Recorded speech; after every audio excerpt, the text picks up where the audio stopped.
2 days ago, and I looked it up. It was about 8:30 in the morning, 21 and 2 days ago. And to give you a sense of how big of a change that was, that day I walked in, I met my best friend. 3 minutes later, I met my soulmate, my wife. Yeah, that's going to give me some bonus points. Yes. Yes, it is. I trained you well, my love. John Summers is around here somewhere with one of the most adorable baby in the world. Met him, and I can tell you that you couldn't imagine back then that I would have met so many people, made so many good friends through Jim and through Bill from that encounter 21 years ago. So when they first asked me a couple months ago, they said, they called me down in Florida and said, Bill, would you be interested in giving us, doing the toast? And I misunderstood them. I thought they said, give the roast. So all of my material, I found out this morning, it was toast. And so all my really good stuff, I'll tell you guys later. So I rewrote this a little bit. But the first thing I did to take a look for inspiration was Jim. Everybody said Jim and I met at SeaWorld, and we're both animal geeks. As much as he loves space, animals. We both have worked with animals our entire lives. And so I said, what should I do to get ready for this toast? So I Googled animal marriage. Don't look at the images, but some of the stories were kind of interesting. And so I started reading some of the stories about animal marriages and relationships to see if I could give some advice or give some insights to what you guys have to look forward to. So the first story I read about was about a type of bird. It's called oh my gosh, I'm going to give this all up. It's called a bowerbird. And the bowerbirds, they mate for life. And the way that they keep their relationship going is that they constantly go out and they steal things that they think are pretty and bring it back to the nest. So they have coins and dollar bills and all these other crazy things that make up their nest, and they nest in that for their lives. So their whole life is all these different gizmos that are making up their nest. And I started thinking about, wow, that is a little bit like Jim and Bill. They got like 6 cars for the 2 of them. You've been to their house, they got lots of stuff. But it didn't quite hit it on the head on the nail for me. So I'm like, so I kept reading a little bit.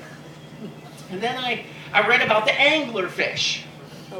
Now the anglerfish has a very unique relationship, because when those two, the male and female get together, the male actually gets absorbed into the body of the female, and they kind of become one.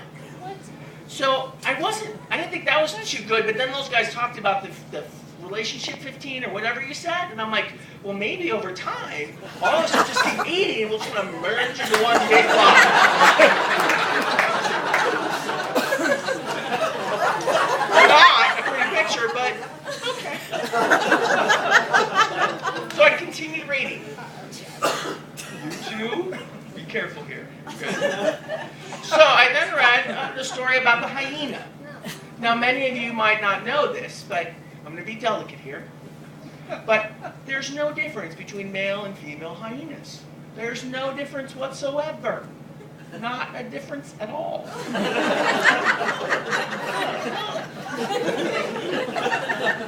Females have things that the males have. Checkbox. Yeah, that could be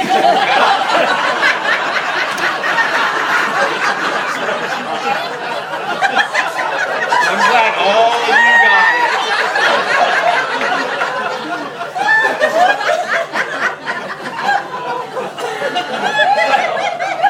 I'm glad this is going good, because I was really worried after this got more. So I kept reading on, and one of the things that I couldn't stop from getting to the final point is that really, when it gets down to it, there's only one animal one species out there that can really encapsulate, Jim and Bill and their relationship, and that's the Homo sapien. And yes, I used the word homo in the correct tense at this wedding. You owe me $5. So, Dave alluded to this to some extent, but as much as I like to have fun with these guys, and I am the little brother that just destroys their house at every party, and I get it. But there is nothing, as I take a look, I look around this room, and Candace and I and our family have met so many wonderful people through Jim and Bill. I've known you, Jim, for 21 years and 2 days. Bill, I couldn't find the exact date, but it was only about 3 years later. I've known you guys both pretty much half of my entire life, which is unbelievable. When I look at the relationships and I look at my daughters and think into the future about the two of you being at their weddings someday, and I look at the friends that we've made all around the country through the two of you, and your parents, and getting a chance to meet them and become part of their family. It goes back to that word that Dave hit so many times over and over again about family.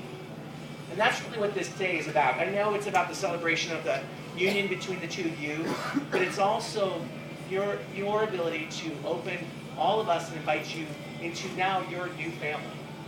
We've always been there, but now it's exciting. It's Uncle Jim and Uncle Bill. And it's formal and it's awesome. And it doesn't matter, it doesn't take any law to say that you were always going to be a part of our family. So with that, Finally. Toasts are supposed to be like 60 seconds, but Dave, by the way, talked a long time too. Thank you. So, everybody raise your glasses, toast to Jim and Bill, and allowing us to become a part of your family.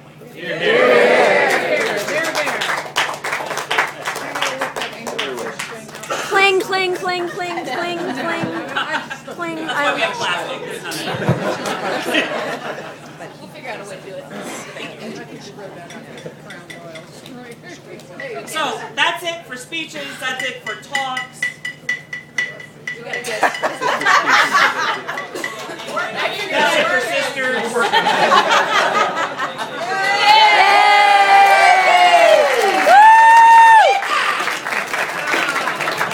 Okay, real quick, you all have 5 minutes to eat again. In 5 minutes, the food goes away and it's all there, so please, 5 minutes, eat.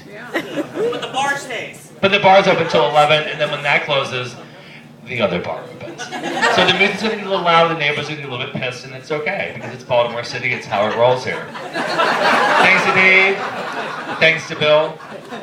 Thanks to all of you. Yes.